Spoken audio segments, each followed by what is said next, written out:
नमस्कार, आप देख रहे हैं न्यूज़ वन इंडिया। मैं हूं आपके साथ राजेश कुमार। शाम के 6 बज चुके हैं और अब वक्त है देश प्रदेश की तमाम बड़ी खबरों का। 6 तस्वीरें आपको दिखाते हैं 6 बजे की, जिस पे आगे विस्तार से बात करेंगे। सबसे पहले गोरखपुर की बात करते हैं, जहां पे गोरखपुर पहुंचे मुख्यमंत्री योगी आदित्यनाथ ने आयुष विश्वविद्यालय में ओपीडी का शुभारंभ किया और कहा कि हर जिले में मेडिकल कॉलेज बन रहे हैं। दूसरी तस्वीर जो आप देख रहे हैं वो समाजवादी पार्टी के विधायक अब्दुल्ला आजम की विधानसभा की सदस्यता रद्द हो चुकी है और 2 साल की सजा के बाद विधानसभा की सीट अब खाली हुई है। तीसरी खबर, आजमगढ़ पहुंचे शिवपाल यादव ने कहा कि लोकसभा में समाजवादी पार्टी सबसे ज्यादा सीटें जीतेगी। चौथी तस्वीर आप देख रहे हैं, जिसमें बाहुबली मुख्तार अंसारी के बेटे विधायक अब्बास अंसारी की जो जेल है उसे बदला गया है। और पांचवी खबर है नोएडा से, जहां नोएडा में साइबर और नारकोटिक्स हेल्पलाइन का उद्घाटन किया गया है। पुलिस कमिश्नर ने साइबर अपराध और नशे के खिलाफ नई पहल शुरू की है। छठी खबर, उत्तर प्रदेश में कल से 10वीं और 12वीं की परीक्षाएं शुरू हो रही हैं। उसको लेकर किस तरह की तैयारियां हैं, इसको भी आगे हम समझेंगे।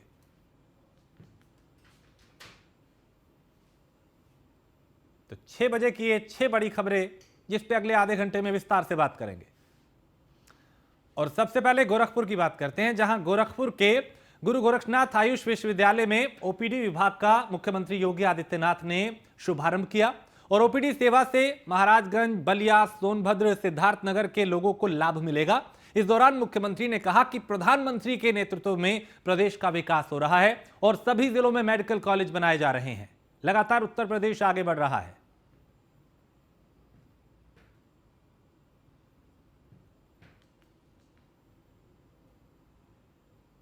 कल्याणपुर, श्रावस्ती, गोंडा, बहराइच, नेपाल के सभी लोगों को, बिहार के लोगों को, सबको गोरखपुर में बीआरडी मेडिकल कॉलेज में आना होता था। लेकिन आपने अच्छी सरकार चुनी और केंद्र में मोदी जी ने अपना आशीर्वाद दिया। प्रदेश में भी भारतीय जनता पार्टी की सरकार आई। आज परिणाम क्या है? गोरखपुर में बीआरडी मेडिकल कॉलेज जो बंदी के कगार पर था, उसमें सुपर स्पेशलिटी ब्लॉक की स्थापना हो गई। गोरखपुर में एम्स की स्थापना हो गई। कुशीनगर में मेडिकल कॉलेज बन रहा है। देवरिया में मेडिकल कॉलेज प्रारंभ हो चुका है। 2 प्रकार के लाभ होंगे। एक, आयुष पद्धति से किसानों को, आम नागरिक को जोड़ने के लिए क्या कार्य होगा? कौन कौन सी ऐसी जड़ी बूटियां हैं जो इस आसपास के क्षेत्र में उगती हैं, उसका कलेक्शन यहां के नागरिकों के द्वारा होगा तो उनकी अतिरिक्त आय होगी। खेत में अगर हर्बल पद्धति से आप खेती करना प्रारंभ करेंगे और हर्बल खेती करना प्रारंभ करेंगे तो उसका परंपरागत धान, गेहूं से ज्यादा दाम आपको मिलेगा और उसका सेंटर या आयुष विश्वविद्यालय बनेगा, जहां पर किसान अपनी उपज को लेके आएगा या खरीदेगा और किसान को उसका कई गुना दाम देगा। किसान के जीवन में खुशहाली आएगी। जब विश्वविद्यालय यहाँ पे पूरी तरह काम करने लग जाएगा तो अगल बगल बहुत सारे लोगों को नौकरी, रोजगार और साथ साथ अपना व्यवसाय करने का भी एक अवसर प्राप्त हो जाएगा। यानी एक विश्वविद्यालय सैकड़ों लोगों के लिए नौकरी और रोजगार तो लेके आता ही है, हजारों लोगों के जीवन में परिवर्तन का एक कारक बन जाएगा। कहीं पे लोग आयुर्वेदिक पद्धति से जड़ी बूटियों को उगाने का काम करेंगे, औषधीय पौधों, औषधीय खेती करना प्रारंभ करेंगे। कहीं पर उन्हें व्यवसाय करने का अवसर प्राप्त होगा, किसी को दुकान लगाने का अवसर प्राप्त होगा, किसी को आयुष विश्वविद्यालय में नौकरी की सुविधा उपलब्ध होगी। अलग अलग प्रकार से, अलग अलग तरीके से लोगों को जुड़ने का अवसर प्राप्त होगा। और समाजवादी पार्टी के विधायक अब्दुल्ला आजम की सदस्यता रद्द की गई है। अब्दुल्ला आजम की विधानसभा की सदस्यता रद्द हुई है। 2 साल की सजा मिलने के बाद अब्दुल्ला आजम की सदस्यता को रद्द किया गया है। अब्दुल्ला आजम को 2 साल की सजा हुई है। 2008 का एक मामला जिसमें सड़क जाम करने और बलवा का केस दर्ज था और उसमें उन्हें दोषी करार दिया गया। आजम खान को भी और अब्दुल्ला आजम को भी 2-2 साल की सजा का भी ऐलान किया गया, जिसके बाद अब्दुल्ला आजम की अब जो सदस्यता है वो जा चुकी है।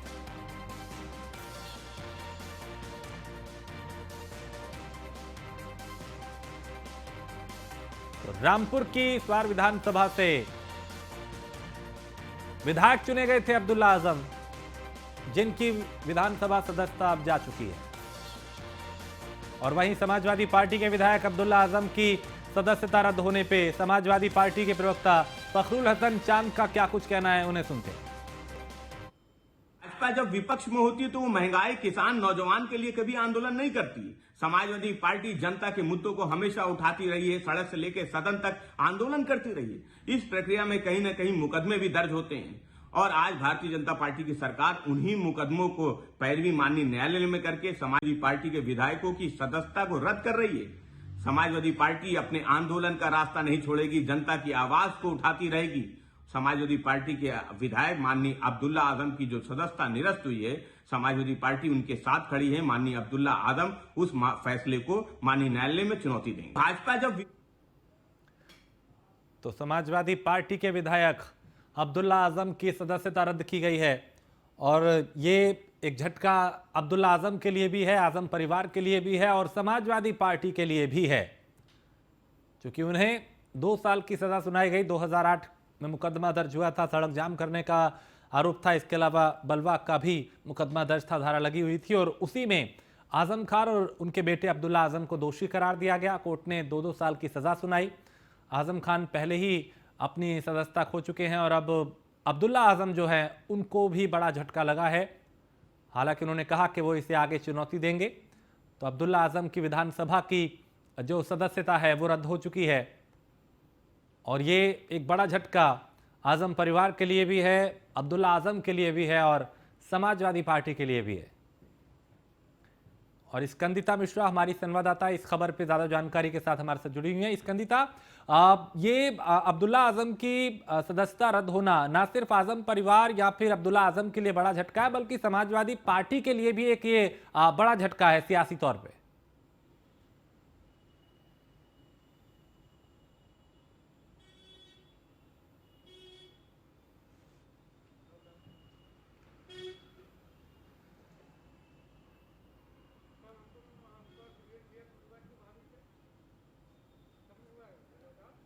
स्कंदिता, आप मुझे सुन पा रही हैं?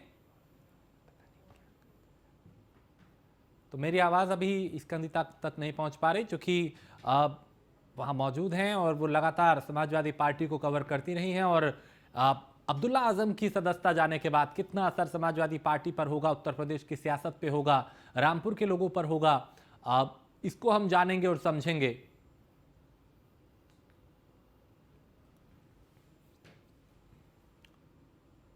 तो अब्दुल्ला आजम की जो सदस्यता है उसे रद्द किया गया है।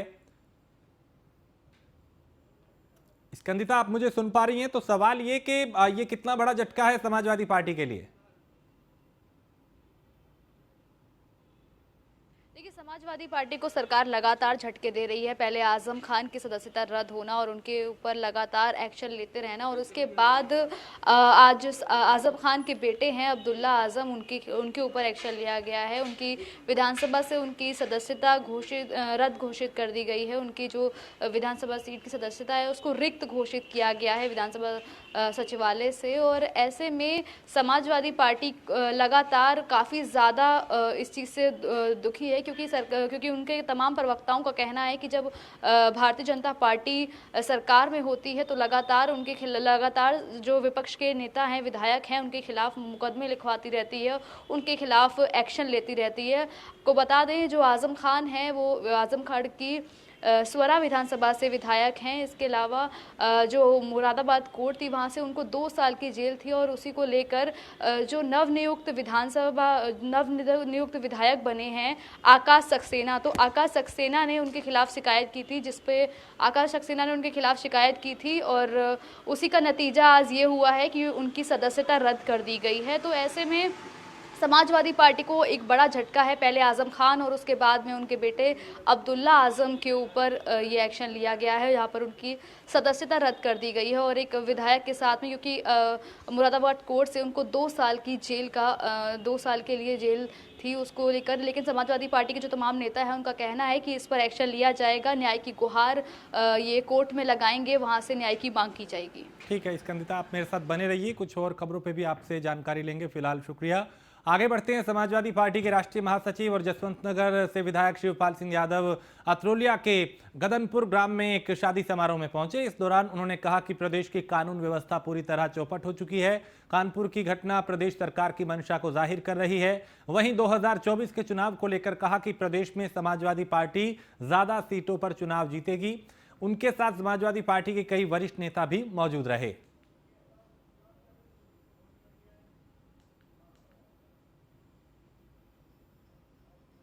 तो प्रदेश सरकार की मंशा को जाहिर करती है कानपुर की यह घटना। शिवपाल यादव ने कहा, उन्होंने कहा कि लोकसभा चुनाव में समाजवादी पार्टी बेहतर प्रदर्शन करेगी और ज्यादा से ज्यादा सीटें उत्तर प्रदेश में जीत के आएगी। भारतीय जनता पार्टी की सरकार विकास तो कुछ कर नहीं रही है, केवल जनता को भ्रमित करने का काम कर रही है धर्म को लेकर के। ये सब बातें छोड़ना चाहिए, विकास करना चाहिए। अभी जो कानपुर में जो बहुत ही दुर्भाग्यपूर्ण घटना जो हुई है, आपको याद होगा कि अभी जब चुनाव हो रहे थे तब इनके नेता जब भी जाते थे बुलडोजर के नाम पर ताली बजाते थे। और देखना अब कुछ आने वाले समय में ये अब सिर पीटेंगे, और इसलिए सिर पीटेंगे जब वहाँ पर पोस्टमार्टम भी नहीं हुआ था माँ बेटी का, उस समय ये लोग लखनऊ में ताज होटल में जश्न मना रहे थे। एक समय पर ये सफाई की बात करते थे। और इस पे ज्यादा जानकारी के साथ स्कंदिता हमारे साथ जुड़ी हुई हैं। स्कंदिता, कानपुर की इस घटना को लेकर समाजवादी पार्टी भी सरकार पे पूरी तरह से हमलावर है।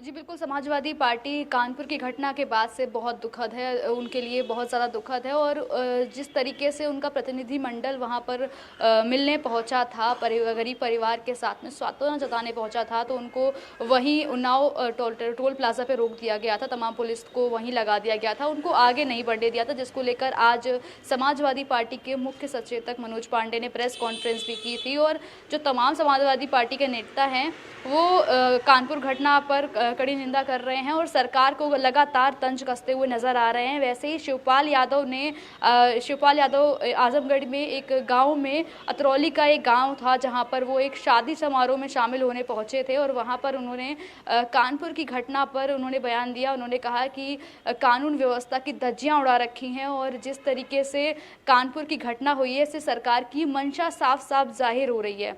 वहीं उन्होंने 2024 को लेकर भी बयान दिया। उन्होंने कहा कि 2024 में समाजवादी पार्टी ज़्यादा से ज़्यादा सीटें जीतेगी और जीत कर आगे बढ़ेगी। इसके अलावा जो वहाँ पर शिवपाल यादव पहुँचे थे शादी समारोह में, उनके साथ में उनके परिवार के तमाम लोग मौजूद थे। इसके अलावा जो समाजवादी पार्टी के बड़े नेता हैं, वरिष्ठ नेता बलराम यादव, यानी समाजवादी पार्टी इस पूरे मामले को आधार बना के सरकार को घेरती हुई नजर आ रही है। आगे बढ़ते हैं। खबर आगरा से, जहां निकाय चुनाव के लिए भारतीय जनता पार्टी ने तैयारियां तेज कर दी हैं और कैबिनेट मंत्री स्वतंत्र देव सिंह ने बैठक की। आगरा के निकाय चुनाव प्रभारी स्वतंत्र देव सिंह ने पदाधिकारियों के साथ बैठक की। 15 अप्रैल तक हो सकता है निकाय चुनाव और निकाय चुनाव में परचम लहराने की पूरी तैयार है। बीजेपी पूरी तरह से एक्टिव दिखाई दे रही है। स्वतंत्र देव सिंह ने कहा कि बीजेपी इसमें जीत हासिल करेगी।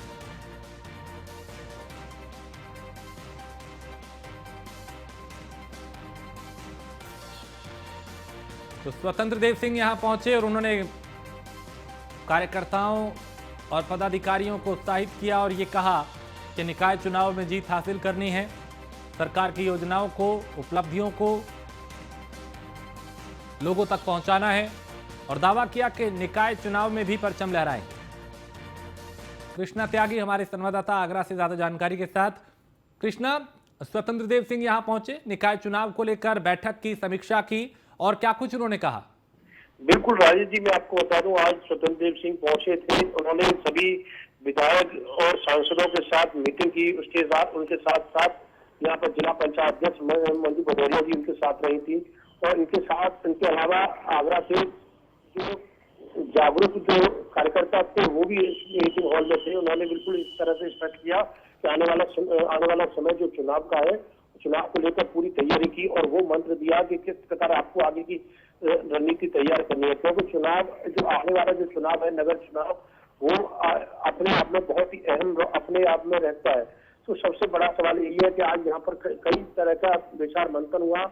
उन्होंने अपने कार्यकर्ताओं को ये पूरे एक एक बारीकियों से समझाने का प्रयास किया कि आपको किस प्रकार वहां तक पहुंचना है, और आखिरी वोट तक आपको किस प्रकार वहां तक पहुंचाना है। और सबसे बड़ी बात ये थी राज जी इस पूरे में कि सब उन लोगों को दिशा निर्देश दिए गए कि किस प्रकार आप अपनी सरकारी योजना को उन लोगों के बारे में बताएं। ठीक है, उन्हें जानकारी हो जाए। बहुत शुक्रिया कृष्णा इस तमाम जानकारी के लिए। तो स्वतंत्र देव सिंह आगरा पहुंचे और यहाँ पे उन्होंने समीक्षा बैठक की और एक ही रणनीति तय की।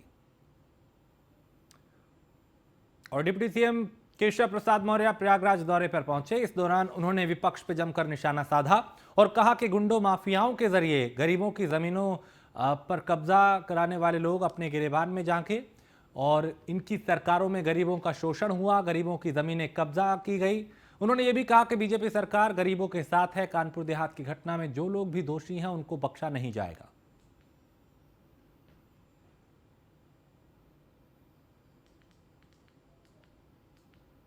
तो चले गए हैं जो अब हम आपके बीच में नहीं है, उस पर व्यक्ति के नाते मैं भी गहरा शोक दुख व्यक्त करता हूं। सरकार भी उस विषय को लेकर के दुखी है, लेकिन सरकार की मंशा किसी गरीब के खिलाफ ऐसी कार्रवाई करने का नहीं है। विपक्ष की ओर से सपा हो, कांग्रेस हो, इन लोगों की ओर से जो सवाल उठाया जा रहा है वह सवाल केवल गुंडों और माफियाओं को बचाने वाली भाषा है। गरीबों के साथ तो सरकार ही खड़ी है। ये जब सरकार में थे तो गरीबों का शोषण करते थे, गरीब की जमीन कब्जा करते थे। आज किसी की शिकायत के आधार पर जांच हुई, यह दुखद दुर्भाग्यपूर्ण घटना है। हम लोग इस पर शोक व्यक्त करते हैं, दुख व्यक्त करते हैं। तो चले गए हैं।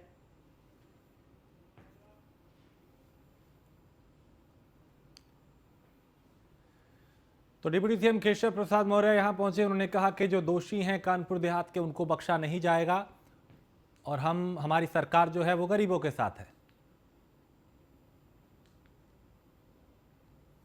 और यूपी बोर्ड परीक्षा को लेकर शिक्षा मंत्री गुलाब देवी ने बड़ा बयान दिया। उन्होंने आगामी परीक्षा को लेकर कहा कि नकल कराने वाले जेल जाएंगे। अगर नकल में अफसरों की भूमिका हुई तो उन पर भी कार्रवाई होगी।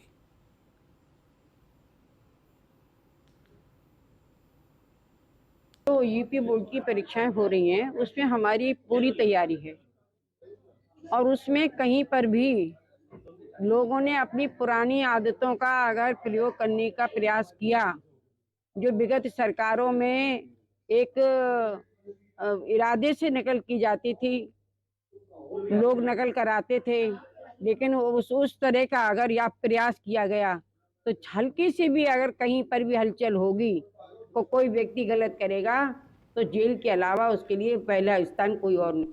और बरेली दौरे पे पहुंचे यूपी कैबिनेट मंत्री अनिल राजभर ने कानपुर देहात को लेकर कहा कि जो गरीबों पर जुल्म करेगा उसे बख्शा नहीं जाएगा। उप मुख्यमंत्री एसडीएम के खिलाफ भी कार्रवाई हुई है और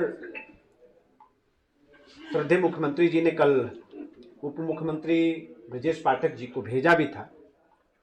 हम आश्वस्त करना चाहते हैं, सरकार आश्वस्त करना चाहती है, जो भी जिम्मेदार होगा चाहे वो किसी भी पद पर बैठा होगा उसके खिलाफ भी वही कार्रवाई होगी जो एसडीएम, लेखपाल और वहाँ के पुलिस के खिलाफ हुई है। अपनी सरकार में कभी इस तरह की घटना में किसी को भी 5 करोड़ अगर समाजवादी पार्टी के राष्ट्रीय अध्यक्ष जी ने दिया हो, और उससे पहले 3 बार और सरकार समाजवादी पार्टी की रही है। देखिए, इन मौकों पर राजनीति नहीं करना चाहिए। सरकार पूरी तरीके से जो पीड़ित परिवार है उनके साथ है।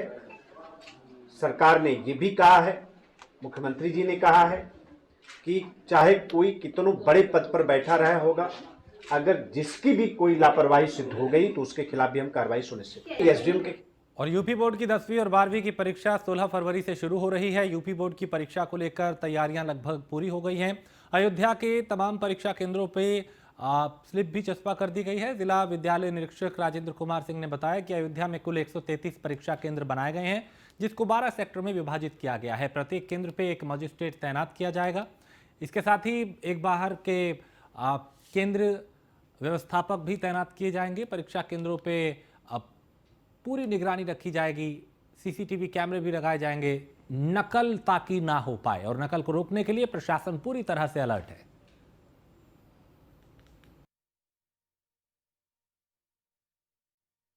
133 परीक्षा केंद्र बनाए गए हैं हमारे यहाँ, और इसको 12 सेक्टर में विभाजित किया गया है।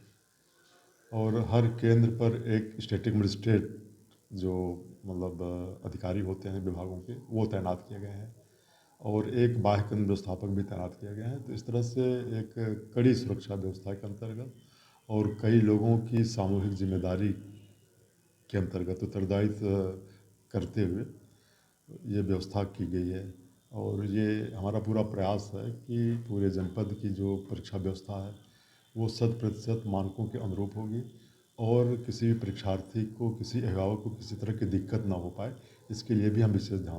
133 परीक्षा केंद्र बनाए गए हैं हमारे यहाँ।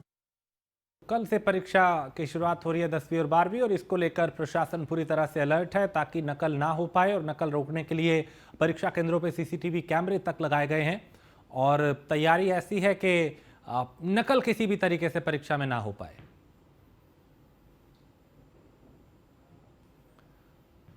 खबर आगरा से है, जहां G20 के बाद ताज महोत्सव का आयोजन होगा और 18 फरवरी से 27 फरवरी तक ये महोत्सव चलेगा। महोत्सव में कला और संस्कृति का संगम देखने को मिलेगा।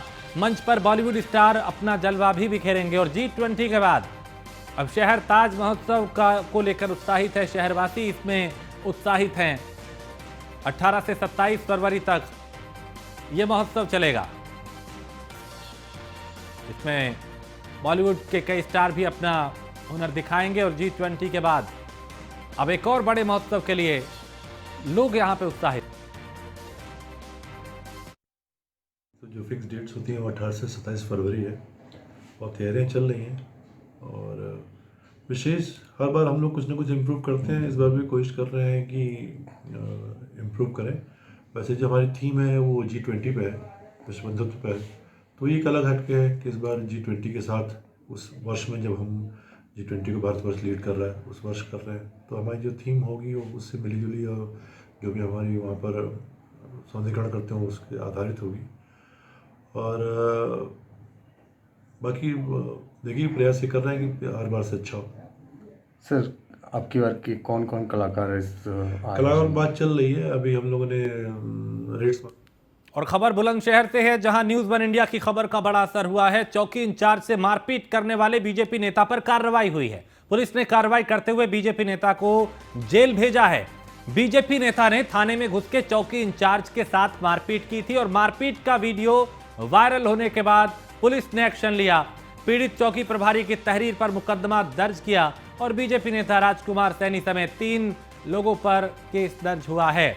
और न्यूज़ वन इंडिया ने इस खबर को प्रमुखता से दिखाया था, जिसके बाद इस पर एक्शन होता हुआ दिखाई दिया।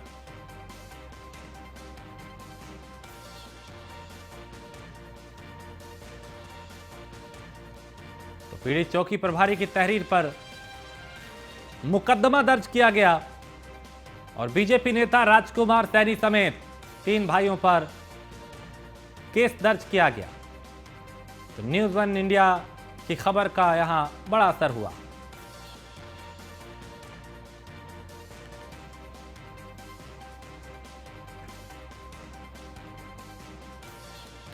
और पुलिस ने कार्रवाई करते हुए बीजेपी नेता को अब जेल भेज दिया है। थाने में घुस के चौकी इंचार्ज के साथ मारपीट की गई थी, और न्यूज़ वन इंडिया ने इस खबर को प्रमुखता से दिखाया था, जिसके बाद इस पर एक्शन भी लिया गया।